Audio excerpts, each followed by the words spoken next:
하나님의 말씀은 전부 약속이라 그랬죠? 약속. 그러니까 그런데 이제 받은 약속이 있고 아직 못 받은 약속이 있다. 그래서 많은 분들이 그 약속을 믿고 갔는데 그 사람이 이제 생명의 한계가 있으니까 약속은 멀리 남아 있고 그 약속을 못 받고 다 죽었다. 그렇지만 그것을 살아있을 동안에 멀리서 보고 환영을 했다. 멀리서 보고 환영했다. 이런 사람이라야 주님이 오실 때까지 믿음을 지킵니다. 그런데 멀리 있으니까 안 보이잖아요. 그러니까 안 보이니까 낙토를 멸시하고 원망하고 불만하고 불평하고 하다가 광야에다 엎드려졌어. 다 죽는 거는 사람이 같은데 믿음으로 죽는 사람하고 원망하다 죽는 사람하고 틀리는 거예요. 그러니까 지금 이 약속을 받지 못하고 죽었다는 것은 약속을 믿고 갔는데 그것이 이루어지기 전에 사람이 생명의 한계가 있으니 죽었단 말이에요. 그런데 이것이 이제 우리 믿는 사람은 영원한 죽음이 아니고 그날이 오기 전에 부활을 하는 거예요. 부활. 그래서 그 약속의 나라에 같이 들어가는 거죠. 그러니까 우리가 살아있는 사람과 그 약속을 바라보고 온 사람이 같이 들어가는 거예요. 그런데 그 약속의 나라를 모르고 그걸 믿음을 가지지 않으면은 그날에 못 들어가는 거죠. 그래서 오늘 오후에 말씀을 드리다가 시간이 많이 가서 못 드렸는데 그 멀리서 바라보려니까 높은 데로 올라가야 된다 그랬죠. 그래서 이제 오늘 오후에 이제 높은 산에 올라가라. 그래서 이제 새 제자를 되고 높은 산에 주님 올라가셨다. 그래서 이제 하나님은 산의 하나님이에요. 산에. 하나님께서 모세를 부르실 때도 산에서 불렀죠. 출애굽기 19장 3절 한번 보세요. 모세가 하나님 앞에 올라가니 여호와께서 산에서 그를 불러 가라사대 너는 이같이 야곱 족속에게 이르고 이스라엘 자손에게 고하라. 네. 아멘. 산에서 불렀다. 이 산에도 어디로 부르냐 하면은 20절. 여호와께서 시내산 곧 그 산 꼭대기에 강림하시고 그리로 모세를 부르시니 모세가 올라가매. 네. 아멘. 어디서 불렀다고? 자, 그러니까 하나님이 산에서 불렀는데 산 중턱에서 불렀느냐, 산 밑에서 불렀느냐, 산 꼭대기에서 불렀다. 그러니 꼭대기까지 올라간다는 게 쉬운 일이 아니에요. 네.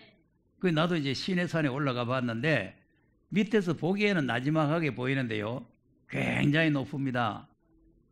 그래 이제 내가 올라가기 힘들어서 모세가 80세에 올라갔는데 내가 50대 못 올라갈 소냐 하고 거의 악을 쓰고 올라갔잖아요. 대다수가 시내산에 올라가려고 가다가 중간에다 내려와요. 그러니까 그만큼 이 산 꼭대기가 높으면서 아주 위험한데요. 위험한. 그런데 이제 하나님도 독수리의 날개를 가지고 있죠. 4절 한번 가서 4절 가서 시작. 나의 애국 사람에게 어떻게 행하였음가? 내가 어떻게 독수리 날개로 너희를 업어 내게로 인도하였음을 너희가 보았느니라. 자, 무슨 아멘. 날개로? 독수리 날개. 자, 그러니까 이제 이사야 40장에 여호와를 앙망하는 자에게 독수리 같은 새 힘을 준다 그랬잖아요. 그리고 우리가 높은 산에 올라가려면 독수리 같은 새 힘을 받아야 되는 거죠. 근데 그 독수리 같은 새 힘을 누구한테 주느냐? 여호와를 앙망하는 자에게 준다 이거죠. 그러니까 우리가 날마다 여호와를 앙망하고 그 높은 산으로 자꾸 올라가야 되는 거예요. 그래서 주님 만나야 되는데, 그래서 이제 욥기서를 보면은 독수리들이 어떤 곳을 찾아가지고 집을 짓느냐. 욥기 39장 39장 27절입니다.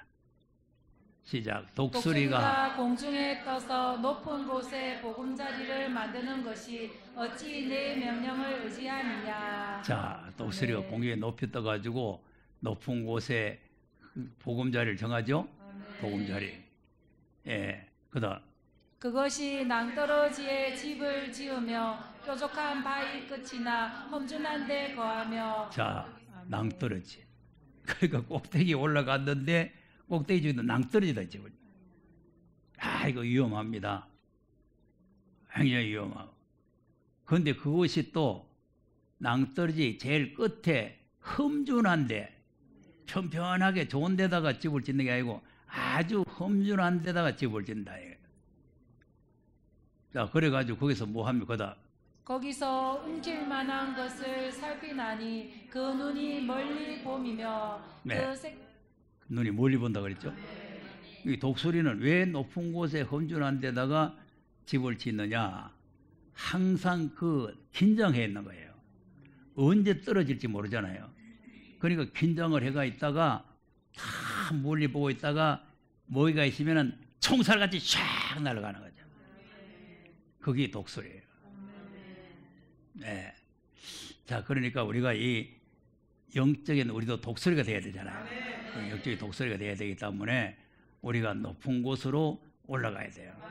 그래서 하나님께서는 마지막 때에 이 독수리를 불러서 하나님 모략을 이룬다 이렇게 했죠. 이제 이사야서 46장 11절 한번 보겠습니다. 시작. 내가 동방에서 독수리를 부르며 먼 나라에서 나의 모략을 이룰 사람을 부를 것이라.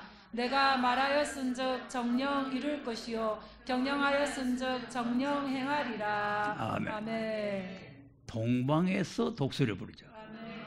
예. 그래서 지금 우리가 세복기도 남방 짐승에 대해서 우리가 공부를 하는데, 이 동방의 독수리, 그리고 우리가 지금 동방 땅에 살고 있어요. 동북아시아. 그래서 우리가 동방 땅에 해 돋는 곳에 우리가 살고 있는데, 여기에서 독수리를 부른다는 말은 깍깍하고 날아다니는 독수리 부르는 게 아니고 사람 독수리예요.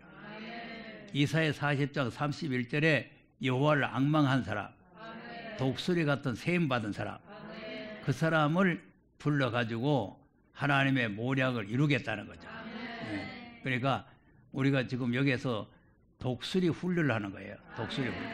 그래서 독수리 훈련이라는 거는 그 새끼를 거기서 낳아가지고 집을 흔들어가지고 새끼를 바다에 떨어져 보는 거죠.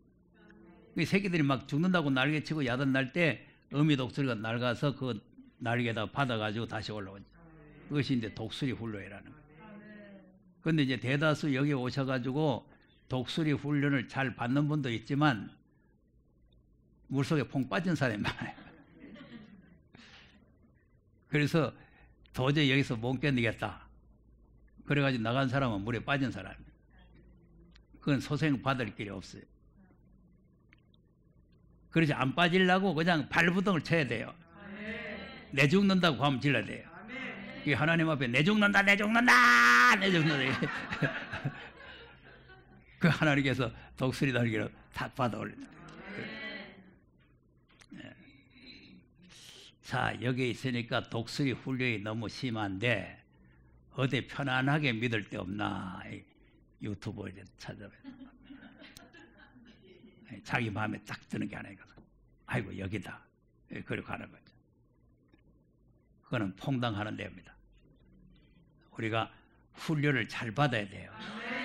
훈련을 받아가지고 독수리처럼 세임을 받아야 돼요. 그래가지고 올라가야 돼요. 네. 그러니까 이 독수리라는 거는 편안하게 살아요. 집이 또 무슨 집이냐? 가시로 만들어놨기 때문에 편안할 수가 없잖아요.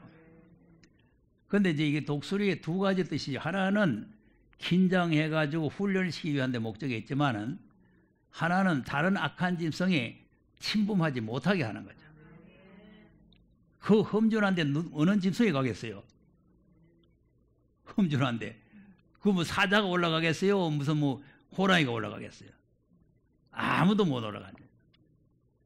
그러니까 그 새끼를 보호하고 외부의 어떤 세력의 침략을 보호하기 위해서 하나님께서 그렇게 하는 거죠.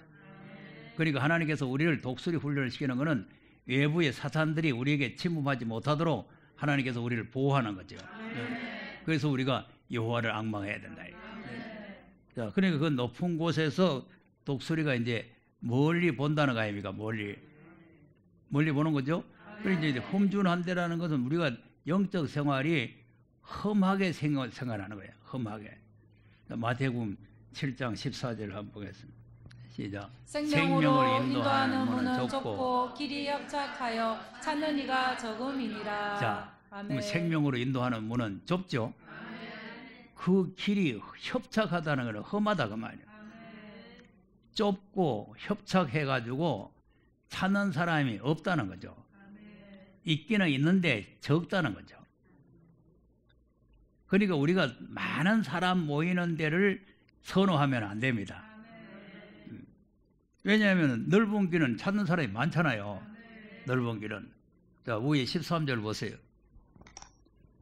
시작. 좁은 문으로 들어가라. 멸망으로 인도하는 문은 크고 그 길이 넓어 그리로 들어가는 자가 많다는 거예요. 아멘. 가는 길이 편안하고 넓다는 거 아니에요. 아멘. 그러니까 우리는 이 협착하고 좁은 길을 지금 걸어가야 돼. 험준한 길이야. 험한 길을 가는 거예요. 그러니까 야곱도 바로 앞에 가서 네 나이가 몇 살이냐 물어보니까 내 나이 얼마 안 되지만 험한 세월을 살아왔습니다. 야곱이 형님 속여 먹고 도망갈 때 하나님 만났잖아요. 베델 광야에 누워 자다가 꿈에서 하나님을 만나고 내가 너가 어디로 가지 너와 함께하고 너를 도와주고 너를 번성하게 하고 이 티끌 먼지같이 많게 하고 뭐 이렇게 약속을 했잖아요. 근데 하나님이 항상 함께 하시는 생활 속인데 그 생활이 험준했다니까. 보세요. 아들 12이지만은요 제일 사랑하고 제일 귀여워하는 요셉을 잃어버렸을 때 그 마음이 어떻겠습니까? 근데 그 형들이 와서 그냥 잃어버렸다고 안 하고 옷을 가져와서 이거 보세요. 피를 묻혀가지고 짐승이 뜯어먹은 것 같다. 속 타겠어 안 타겠어? 그러니까 그 세월 요셉을 만날 때까지의 그 30년이라는 세월이 얼마나 그 마음에 고통이 있었겠나요? 그런데 또 세겜 땅에 가서 또 그 세겜 그 사람들이 저기 딸을 갖다가 지금 범죄함을 내가지고 그들을 또 죽였잖아요. 그러니까 또 얼마나 또 가슴 떨립니까? 그것들이 또 쳐들어올 것 같아가지고. 그러니까 이제 하나님을 만나고 하나님과 함께하는 사람이라도 이런 험한 세월을 살아가는 거예요. 그리고 여러분이 시험이 없고 고난이 있고 뭐 어려움이 없다고 해서 아, 하나님 날 떠났나 이렇게 생각하면 안 돼요. 하나님이 함께 하시기 때문에 그런 어려움이 따르는 거예요. 하나님 안 계시면은 어려움 없어요. 편안합니다. 보세요. 편안하잖아요. 넓은 길. 아무 걱정 없어요. 세상 사람들이 살아가는 게 아무 걱정 없잖아요. 예, 그러니까 우리가 이 좁은 문으로 간다는 것은 험준한 길이다. 이 험한 길을 우리가 돌파해서 가야 되는 거죠. 그것이 생명으로 인도하는. 그러면 과거에는 내가 이거 이제 이 말씀 모를 때는 이 넓은 문은 세상 사람들이 가는 문, 좁은 문은 우리 믿는 사람이 가는 문 이렇게 생각하겠다. 근데 이게 전혀 안 맞는 거예요. 불신자가 무슨 문으로 갑니까? 하나님 나라의 문으로 가는 거 아니에요. 불신자는 문으로 가는 게 아니에요. 그러니까 문으로 가기는 가는데 넓은 문으로 가면은 재림의 예수님 못 만나요. 초래물을 만나서 가는 사람은 다 넓은 문입니다. 이 문은 왜 주님이 다 열어놔 버렸어요. 열어놨으니까 넓은 문 아니에요. 한번 보세요. 히브리서 10장 19절 한번 보세요. 자, 그러므로 형제들아 우리가 예수의 피를 힘입어 성소에 들어갈 담력을 얻었나니. 자, 피를 힘입어서 들어가죠. 성소로 들어가죠. 자, 그다음 그 길은 우리를 위하여 휘장 가운데로 열어놓으신 새롭고 산 길이요 휘장은 곧 저의 육체이니라. 네. 아멘. 열어놓았다는 거예요. 열어놓으신 생명의 길, 산길이라는 것은 생명의 길이란 말이에요. 그런데 여기에는 누구든지 예수의 피만 힘입으면 들어가는 길이에요. 그러니까 오늘 사람들 많이 모이는 그 교회는 전원 교회란 말이야. 예수의 피만 힘입으면 들어가는 거예요. 그러나 이제 다시 오실 예수님을 만나야 될 길과 문은 좁은 문이란 말이야. 그럼 누가복음 13장 24절 한번 시작. 좁은 문으로 들어가기를 힘쓰라. 내가 너희에게 이르노니 들어가기를 구하여도 못하는 자가 많으리라. 자 보세요. 아멘. 아까 열어놓은 문은 힘쓸 거 없죠? 피만 힘이면 누구든지 갈 수 있죠? 그런데 이제 이 문은 좁은 문이니까 들어가기를 힘써야 돼요. 넓은 문은 힘쓸 거 없어요. 주님이 다 인도해 주십니다. 자, 그 다음. 주인이 일어나 문을 한번 닫은 후에 너희가 밖에 서서 문을 두드리며 주여 열어주소서 하면 저가 대답하여 가로되 나는 너희가 어디로서 온 자인지 알지 자, 못하노라 하리니. 문을 닫아보죠. 아멘. 아까는 문을 열어놨죠. 이거 완전히 반대예요. 아까는 예수님이 문을 열어놨잖아요. 자기의 육체를 갖다가 십자가에 못 박아가지고 피 흘려서 그 휘장을 다 열어놔버린. 여기는 이제 좁은 문으로 안 들어오면은 일정한 시간이 되면은 문을 닫아버려요. 계속 문을 열어놓는 게 아니에요. 그래서 우리가 지금 이 문으로 들어가기를 지금 힘쓰는 거예요. 자, 문을 닫아보면 안 열어준다는 거 아니에요. 예. 그게 뭐라고 합니까? 어디서 온 자인지 알지 못하노라. 주여 주여 열어주소서. 니 누구? 내 영등포 비전교회 아무 집사인데요. 모르겠다. 그 말 아닙니까? 주여 열어주소서 하면 저가 대답하여 가로되 나는 너희가 어디서 온 자인지를 알지 못하겠노라. 자, 그러니까 그다음 그때 너희가 말하되 우리는 주 앞에서 먹고 마셨으며 주는 또한 우리의 길거리에서 가르치셨나이다 하나. 자, 아멘. 주님과 함께 먹고 마시고 주님 우리 가르쳐주고 우리는 그 주님 앞에서 배웠다 그 말이죠. 그런데 왜 날 모르냐 이거죠. 아니 생제무지 낯선 사람이 저 이방 사람이 하나 왔으면은 네 누구 하면은 그건 말이 맞는데 주님과 함께 먹고 마시고 주님과 함께 가르침 받고 주님과 함께 돌아다니고 주님과 함께 놀았다고 말이요. 아 찬송가에도 좋은 친구라 그러잖아요. 예수님 우리 좋은 친구, 좋은 이웃. 그런데 모르겠다는 것. 자, 그다음. 저가 너희에게 일러 가로되 나는 너희가 어디로서 왔는지 알지 못하노라. 행악하는 모든 자들아 나를 떠나가라 하리라. 자, 아멘. 그러면 뭐가 행악이에요? 행, 악, 악을 행했다. 그런데 이 사람들은 뭐 하고 행했어? 이 사람은 행악자 아니야? 행악자인데 행악자는 낙원에 가는데 이거는 행악을 안 했는데 행악자로 떠나가라 이거죠. 자, 그다음 너희가 아브라함과 이삭과 야곱과 모든 선지자는 하나님 나라에 있고 오직 너희는 밖에 쫓겨난 것을 볼 때 거기서 슬피 울며 이를 갈미 있으리라. 자, 아브라함과 아멘. 이삭과 야곱이죠. 이게 이제 약속의 나라예요. 그러니까 약속을 받지 못했다 그 말은 아브라함과 이삭과 야곱에게 약속한 그 나라에 아직 못 들어갔다는 거죠. 우리도 지금 그 나라에 들어가려고 지금 이렇게 힘쓰는 거예요. 그거 이제 좁은 문이란 말이에요. 그러니까 우리가 이제 행악이라는 거를 잘 알아야 되는데 우리가 막 사람을 때려 죽이고 뭐 도둑질하고 강도질하고 뭐 이런 거를 행악으로만 생각하면 안 돼요. 하나님이 하라는 말씀을 안 하는 게 행악이에요.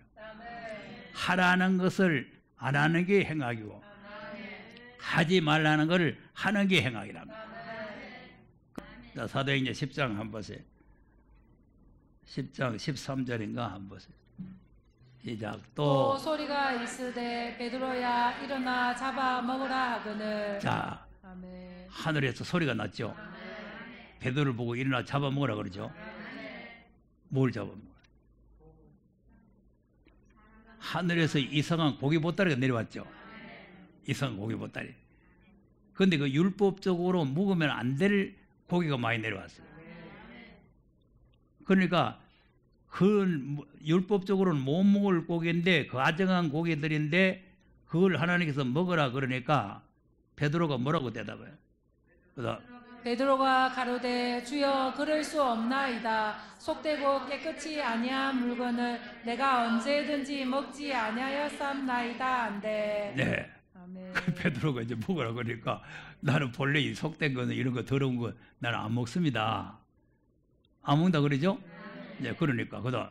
또 두 번째 소리 있으되 하나님께서 깨끗게 하신 것을 내가 속되다 하지 말라 하더라. 네. 아멘. 하나님이 깨끗하게 했는데 네가 왜 속되다 그러냐.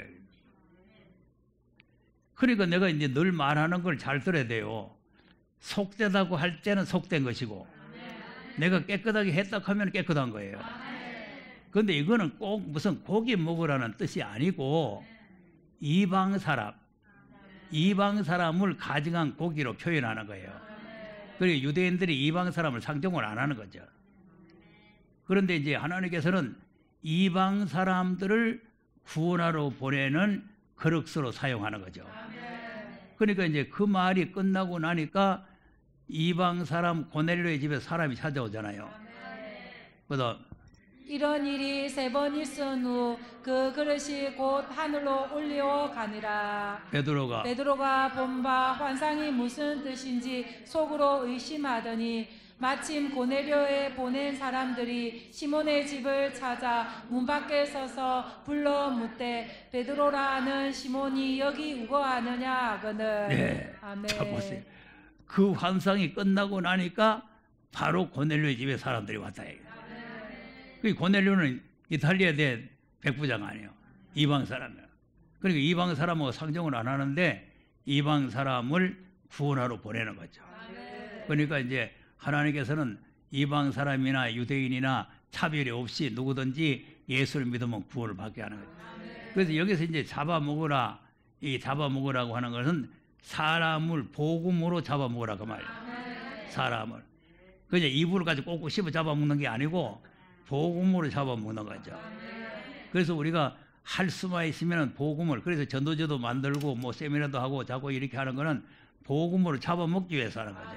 네. 그래서 우리가 복음 안에 확실하게 들어와야 된다 이거죠.